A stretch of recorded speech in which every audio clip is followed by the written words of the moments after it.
नमो नमः मित्राणि सादरं वन्दनानि अभिनन्दनानि च। ये हि मित्रा संस्कृतं पठामः।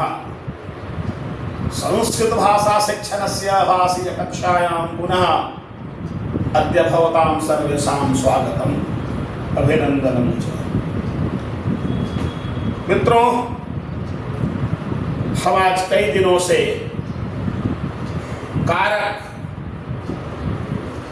और उनकी विभक्तियों पर सूत्र के अनुसार उनके प्रयोगों को हम सीख रहे हैं। पिछले दिन हमने जो कारक में जिसकी गिनती नहीं होती ऐसे षष्ठी विभक्ति की चर्चा की थी, और आज जो कारक का छठा भेद है अधिकरण कारकम, उस पर हम कुछ जानने का प्रयास करेंगे। तो आइए हम विषय को आगे बढ़ाते हैं। अधिकरण कारकम।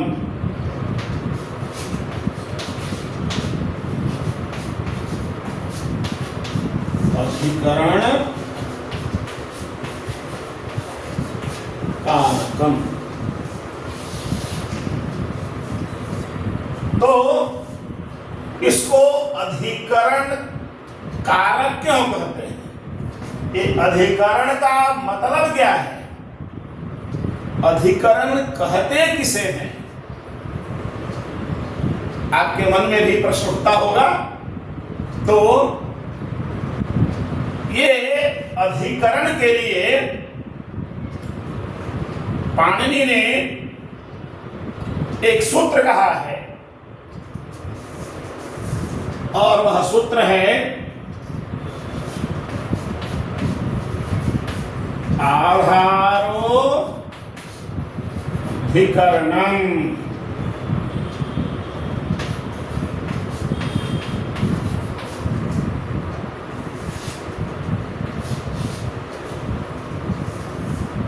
अर्थात आधार को अधिकरण कहते हैं। अधिकरण नाम संज्ञा, आधार को अधिकरण कहते हैं। किसका आधार? कैसा आधार?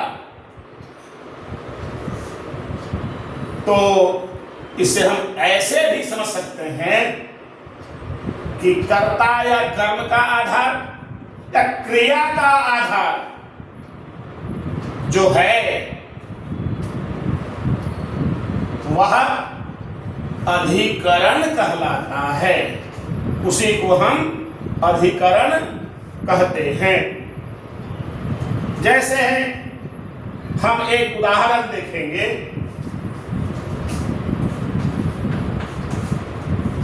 बालकः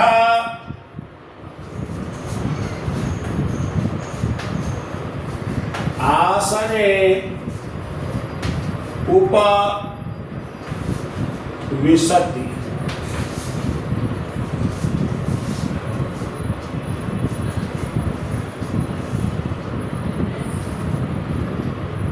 बालकः आसने उपविशति। तो और भी देख सकते हैं। खगः वृक्षे अस्ति।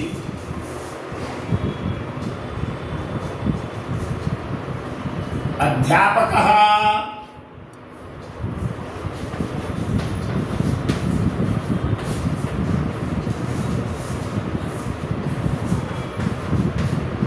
कक्षायाम् अस्ति। ऐसे बहुत सारे उदाहरण हैं। तो यह उपविशति यानी बैठता है, क्रिया है। तो कहां बैठता है, किस पर बैठता है? तो आसने, आसन पर। तो क्रिया का यह आसन आधार है, इसलिए इसकी अधिकरण संज्ञा हुई। एक बैठने वाला है कौन? बालक। बालक उपविशति, कहां? तो आसन पर। तो बालक जहां बैठता है वह भी बैठने का एक आधार है, इसलिए इस आसन की अधिकरण संज्ञा हुई। तो उसी को हम अधिकरण कहते हैं। दूसरा जो है वृक्षे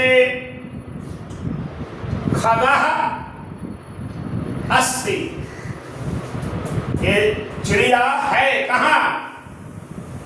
तो वृक्षे, वृक्ष पर आधार है।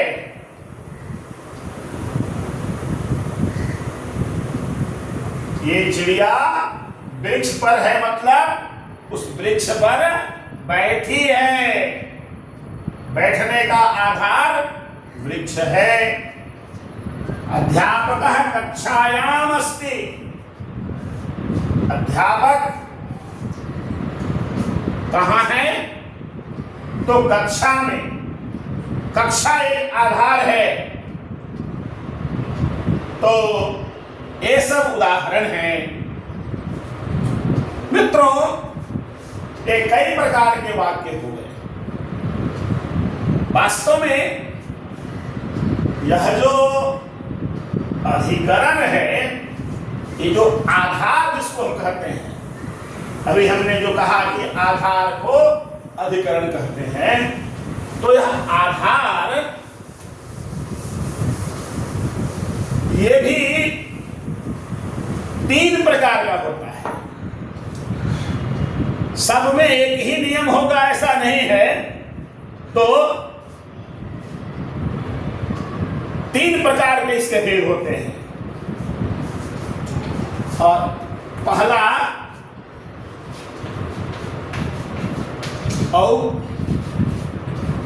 औश्लेषिक आधार है। औश्लेषिक आधार है। और दूसरा है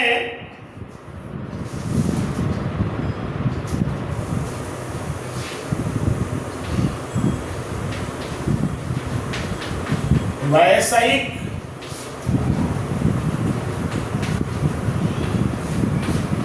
आधार। और तीसरा है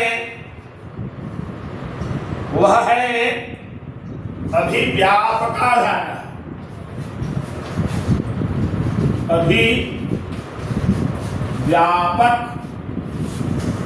आधार।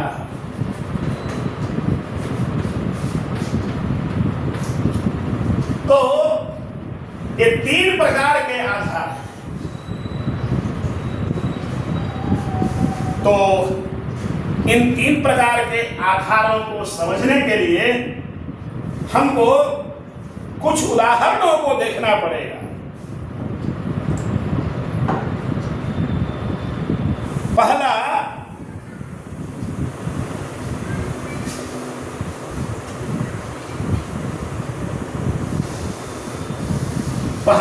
औपश्लेषिक आधार है। ये औपश्लेषिक आधार क्या है भाई? तो संयोग या सामीप्य, बहुत नजदीक समीप में सामीप्य का जहां बोध है,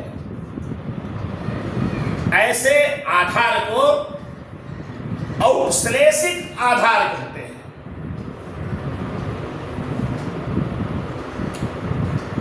उदाहरण जो हमने लिखा था ऊपर,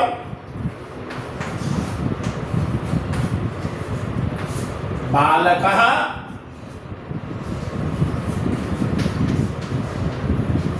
आसने उपविशति।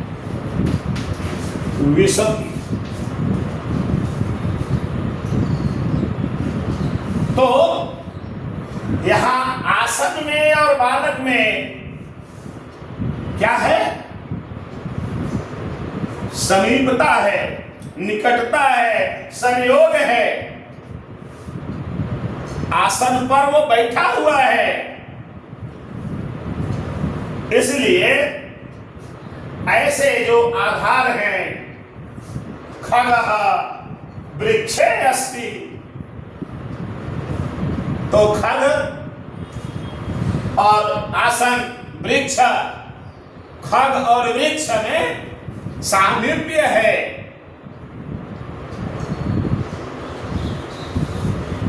अध्यापकः कक्षायाम अस्ति, यानी कक्षा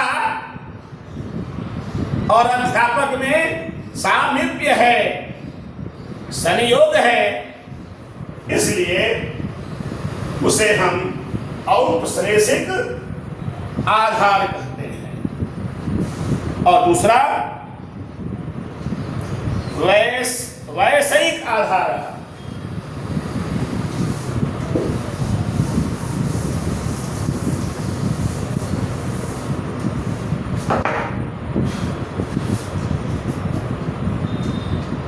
जो दूसरा भेद है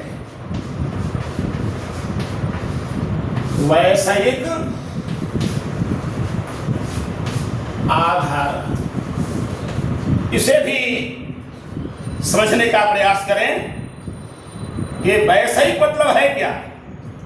तो जो विषय या बुद्धि का विषय है, बुद्धि से जिसका संबंध है, ऐसे आधार को वैषयिक आधार कहते हैं। विषय बुद्धि से संबंध है जिसका, ऐसे आधार को वैषयिक आधार कहते हैं। उदाहरण के द्वारा इसे हम और बढ़िया से समझेंगे।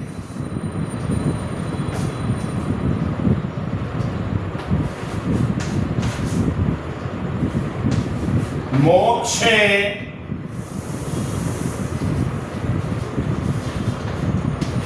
इच्छा अस्ति।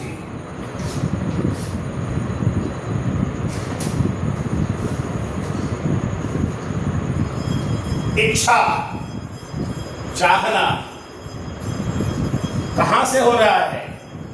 बुद्धि से। वहीं से सोच रहा है, मन कर रहा है। किसमें? मोक्ष, यानी मोक्ष के लिए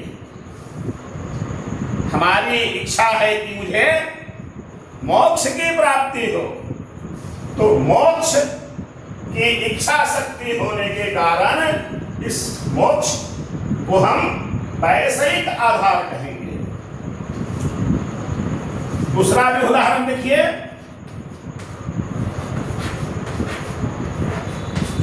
अध्ययने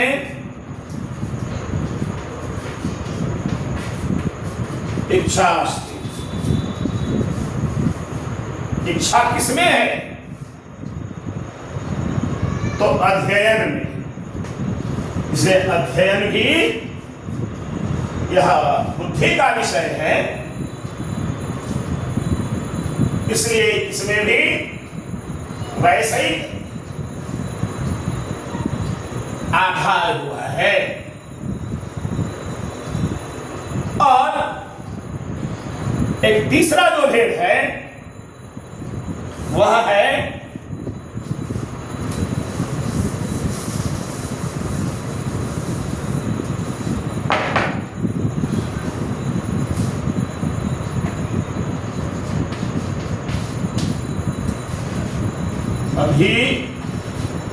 अभिव्यापक आधार।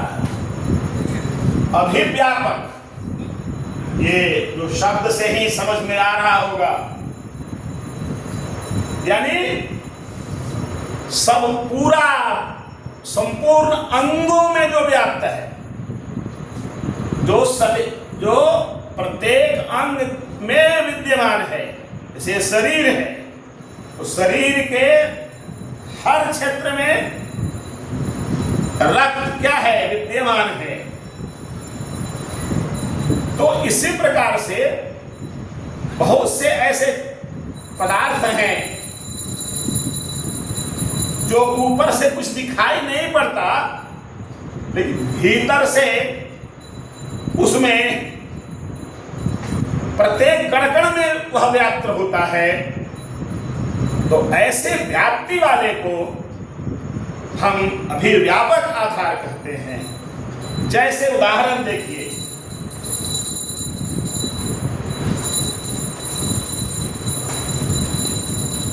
तिलेषु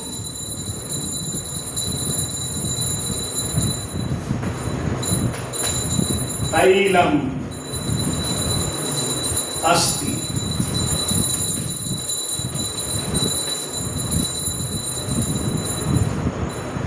तैलम अस्ति, तेल है। कहां? तो तिलेषु, तिल में। तेल का, ये तेल जो है तिल के संपूर्ण भाग में विद्यमान है। ऊपर केवल छिलका में नहीं है, छिलका में भी है, और अंदर जो उसका भाग है सब में पूरा व्याप्त है। सरसपे तैलमस्ति, सरसों में भी तेल व्याप्त है। और एक दूसरा उदाहरण देखेंगे,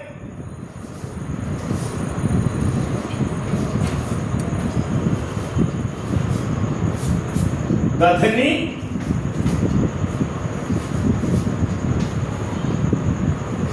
घृतम अस्ति। घृतम अस्ति, घी है। कहां? तो दही में। दही के कण-कण में घी व्याप्त है। कोई भी भाग दही का छूटा हुआ नहीं है। संपूर्ण दही को जब हम मथेंगे तब जाकर के ये घी उत्पन्न होगा। जैसे हम तिल को यदि ठीक से उसकी पेराई करेंगे तब जाकर के तेल निकलेगा। तो ये अभिव्याप्ति है, अभिव्यापक आधार है। इसलिए तिलेषु और दधनी ये अभिव्यापक आधार के उदाहरण हैं। इन्हें हम अभिव्यापक आधार कहते हैं। तो अधिकरण कारक, अधिकरण के जो आधार हैं वो तीन हैं, अभी हमने सीखा। और आगे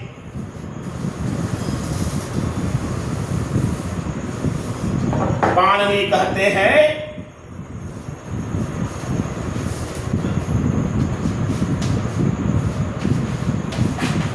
सप्तम्यधि करणे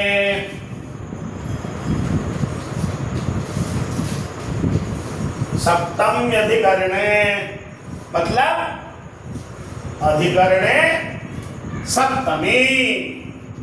सप्तमी वहां यण संधि है।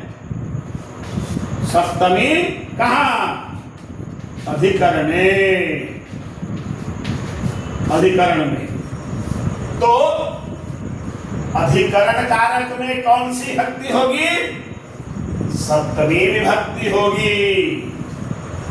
तो ऐसे अधिकरण कारक के तीन आधार के अनुसार हमने अब तक जितने भी उदाहरण देखे हैं उन सबों में तिलेषु, दधनी, वृक्षे, आसने, मोक्षे, अध्ययने, कक्षायाम, इन सबों में सप्तमी विभक्ति है। देवः मंदिरे अस्ति, यानी देवता का रहने का आधार कहाँ है? मंदिर है। तो ऐसे जो आधार हैं उसकी अधिकरण संज्ञा और अधिकरण कारक में सप्तमी विभक्ति होती है। तो अधिकरण क्या है और अधिकरण कारक में कौन सी विभक्ति होगी, ये बातें हमने आज सीखी है। कल और सप्तमी विभक्ति कहाँ कहाँ लगेगी उसको समझने का प्रयास करेंगे। आज के लिए इतना ही। कल मिलते हैं पुनः अपने विषय के साथ। तब तक के लिए आप सबों को नमो नमः, पुनर्मिलामः।